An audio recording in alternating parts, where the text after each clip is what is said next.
must have gotten stuff online. You know, the sign, like he had the sign and everything. He had the little thing, you know, on the front of the taxi where it says his name and his taxi number, but it wasn't real. It was all fake? Yeah. So he obviously, it was all premeditated. He knew what he was doing, and the previous attack, I won't go into details, but it was pretty similar. He just said that basically that he didn't have to ask women for sex. In his culture? Yeah. It has scared me. I'm afraid to go down the road. I don't like going out when it's dark. Like, it's just terrified me and it's traumatised me. Like, I have PTSD, I have to deal with that, with flashbacks and everything, and I have an autistic child, which I love to death, and that's what's keeping me going, but this shouldn't have happened. Like, if something was actually done and they realised the importance of Garda vetting, this would not have happened. How many persons are deported by the state per annum? And how many persons receive deportation orders? Yeah, actually the figure is 140 people who were removed last year under deportation orders. So the obligation is on people to remove themselves from the state, and many people do. So the question that leads me on to is, are there any jurisdictions that refuse Irish deportees? There are difficulties with some countries, particularly in relation to getting... Could you identify some of the jurisdictions? Usually countries where there are unstable governments, okay. Where there is war-torn countries. So there's a number of countries that we won't send people back to. I'd seen online a video of a migrant attempting to gain access into a young girl's premises of work. As I was in Dublin, I decided to track down that company and go and speak to the girls inside and find out exactly what was going on. It was just intimidating the staff, making sexual gestures at the two girls that were walking here and banging on the window. It's horrible. It was horrible, yeah. Yeah. It's actually quite frightening. Like, afraid to go for your lunch. He wouldn't now. leave. You're afraid to go for your lunch. And how closing up now, like, it's a bit worrying, do you know what I mean? And is this something new? Has that happened before? Or is that a new it's thing? It's just a new thing because a lot of hostels have opened up along Dorset Street, and I think they're opening a bit more, so they're all just drinking out on the street now, whereas before it wasn't as much as it is now. Are they places that are open to accommodate the new people coming into the country? Yeah, they're planning on opening more apparently as well along that street. Yeah, like I wouldn't go for walks in the dark. You wouldn't? This is right now. Is that a new thing? Yeah, it would be a new thing, yeah. I would have never even thought like that before. But it is scary because now I'm nervous even letting my daughter, who's 11, walk around. Yeah, which is bad. You don't want that. You don't want that. Like thinking, oh, she's going to her friend's house to a shopping centre. Is she okay when she walks out? That's a shopping centre. I'm more nervous for my daughter. That's a fact. She's 23. Nervous now? I don't like her going out. There was an incident here ages ago where a girl was kind of a fella approached her and grabbed her and kind of and she walked off. And I'd said to my daughter when I saw it online, I said it's scary how she just walked off and took no notice.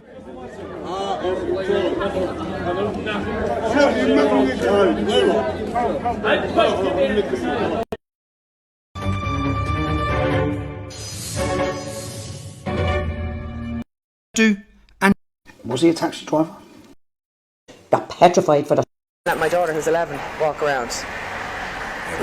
Which is bad. Yeah, you don't want that. You don't want that. Like thinking, oh, she's going to her friend's house to a shopping centre. Is she okay when she walks out? That's a shopping centre. I'm more nervous for my daughter. That's a fact. She's 23. Nervous now? I don't like her going out. There was an incident here ages ago where a girl was kind of a fella approached her and grabbed her and kind of and she walked off. And I'd said to my daughter when I saw it online, I said it's scary how she just walked off and took no notice.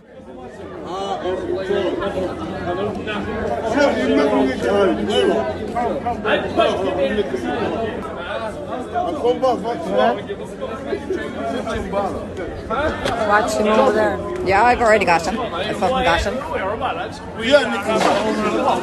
Yeah, I was attacked last year.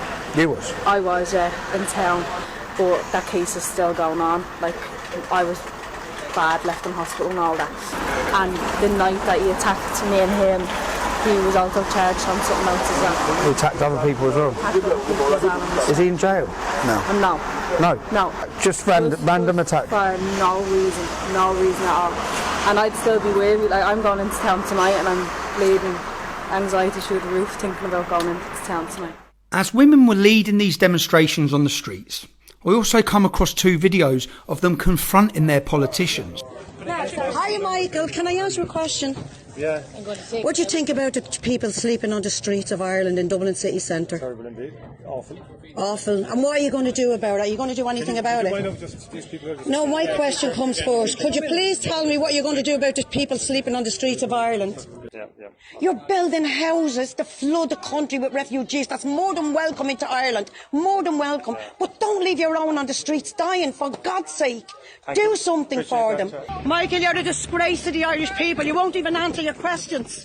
Leo, are you here to meet the homeless people in Newbridge? Absolutely. Are you here to meet the homeless people? Are you here to meet the homeless people we have in our streets?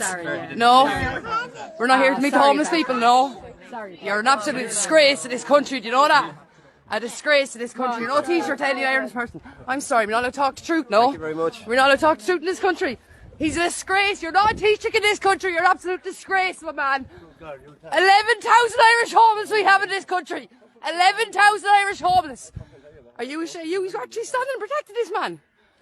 Are you protecting him? There's 11,000 people in this country homeless, and he's bringing in 80,000 foreigners, unvetted. The first, a lady called Dee, and the second, a lady called Noreen. As I was in Dublin, I decided to reach out to these 2 ladies and see if they'd sit down and talk to me about their concerns and fears. Well, a lot of them are afraid. I know women that can't even go to work anymore. They won't walk. They used to walk to go to work, and now they can't even do that anymore because it's too fearful. And that's a sad reality of Ireland today. You genuinely can't. I wouldn't let my son now walk to school on his own. And how quickly has that changed? Overnight. Literally overnight. They dropped him in on a Tuesday. People were afraid on Thursday because that's how aggressive these people are. They're not coming in here to be nice. They're literally grabbing you on the street. If they look at you and they like you, they're having you. And that's just their attitude. Do you know what I mean?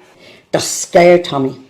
They're not only scared, they're petrified for their children, but they're not only petrified for their daughters. Look at your rapes on young boys here now. I've seen a few. Yeah.